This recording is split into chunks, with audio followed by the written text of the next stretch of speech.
a video before the video or whatever, because it's just what I'm saying, just saying like, yeah, Just tell him you I got scared, stuff bruh. coming up or whatever, I'm and about to bump this shit down. this is a new kind of skit that I'm I trying ain't out, never and seen no if shit y'all like like this this. That shit series, then crazy. I'm saying Oh my I'll god, bro. continue with it or Bro, so whatever, soft. and Oh lord. because I kind of like it, you know what I'm saying. If I do it, I might do it again anyway. If y'all, for all the people who do might like it or whatever. Basically, this video is a disclaimer. So if y'all start hating on it and shit, I'll be like, look, I said I was trying something new. Y'all let me experiment. You know what I'm saying? So just hey, get off my dick. Ace Bank.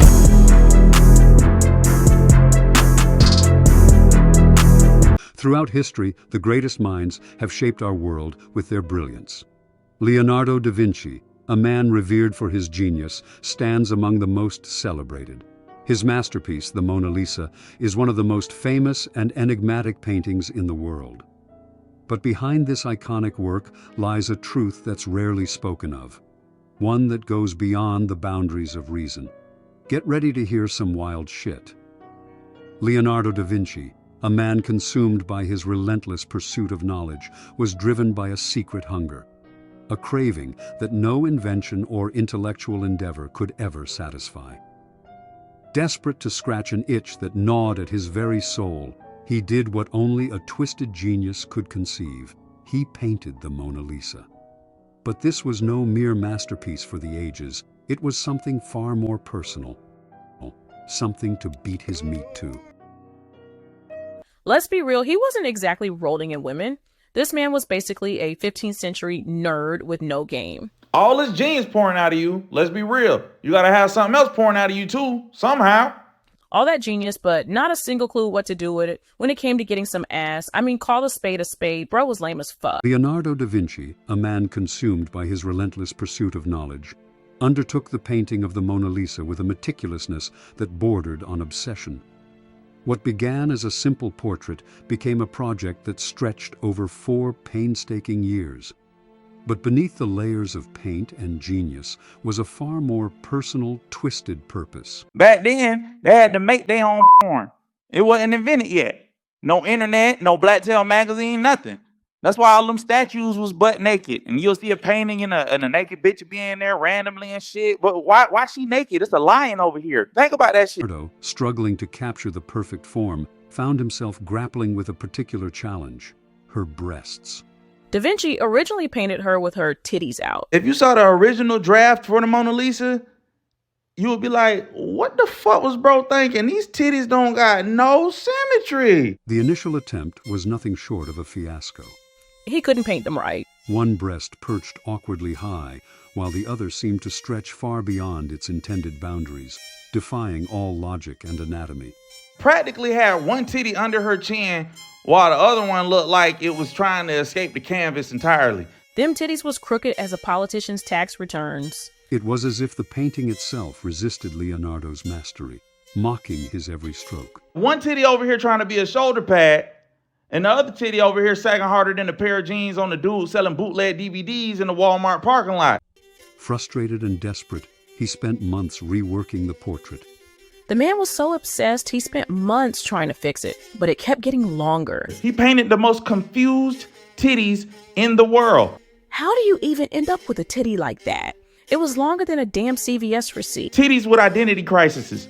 One titty trying to be a collarbone, the other titty think it's about to be a kneecap. The nigga never seen a titty after 1 year old, so the fuck you expect? He had to paint clothes back on her because he realized he didn't really know what titties look like. Painstakingly painted with obsessive precision to meat-beating perfection, Leonardo had finally completed his master bait piece with a final delicate touch.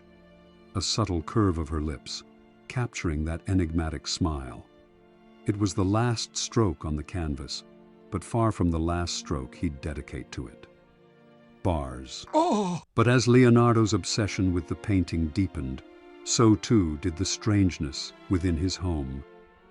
Giovanni, Leonardo's roommate of several years, began to hear unsettling noises in the dead of night.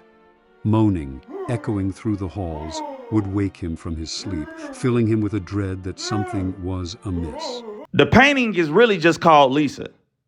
The Mona part came from moaning, and the moaning came from Da Vinci. At first, Giovanni believed the house was haunted because it's the 15th century and people were fucking stupid. Yet, as time went on and the noises grew more frequent, Giovanni's fear turned to curiosity. One day, Leonardo left for a few days to study the flight patterns of birds or some dork-ass nerd shit in a town over, leaving his quarters unattended. Giovanni, driven by his growing suspicions, took the opportunity to snoop through Leonardo's things. And that shit right there is exactly why I don't do roommates. Can't trust nobody. That's when he stumbled upon the hidden painting. What he found was not just a masterpiece. It was the very object of Leonardo's nightly devotions. The sight of the Mona Lisa, with her mysterious smile and lifelike presence, ignited something dark and feverish within Giovanni. He became consumed, not with admiration, but with a raw, uncontrollable desire. Giovanni would spend hours feverishly beating off to the portrait, lost in a frenzy that bordered on madness. These dudes was down bad, bruh. A motherfucker beat the flesh off his dick. It was a nightly ritual that left him more and more unhinged with each passing day. When Leonardo returned, he walked into his quarters, and the stench that greeted him was straight out of the deepest, darkest corner of Hell's Waffle House bathroom. The air reeked of used adult diapers, sour fish, spoiled milk, and cabbage. Leonardo staggered, nearly knocked out by the sheer foulness of it. Bro, I know it was stinking there. It ain't no way it wasn't. As he recovered from the shock, his eyes fell on Giovanni, sprawled out in his bed, bare ass nude and glistening with sweat. Oh, fuck no, Playboy. That's why I say no roommates. I would have shot that nigga. Giovanni had been busting nuts all over Leonardo's mattress, defiling it with every drop. Booty juice and skeet on my blankets? Baby, hell no. The sight alone made Leonardo's skin crawl. He knew instantly that he could never sleep there again. The only option was to set the whole bed on fire. Shocked and enraged, Leonardo confronted Giovanni. Oh, not doing that. Bang, bang, nigga. The argument that followed was explosive, a clash of raw emotions and twisted obsession. Giovanni, still panting from his exertions, clutched the painting to his chest, grinning wickedly. "Your bed? Oh, this is ours now, Leo," he declared, his voice tinged with madness.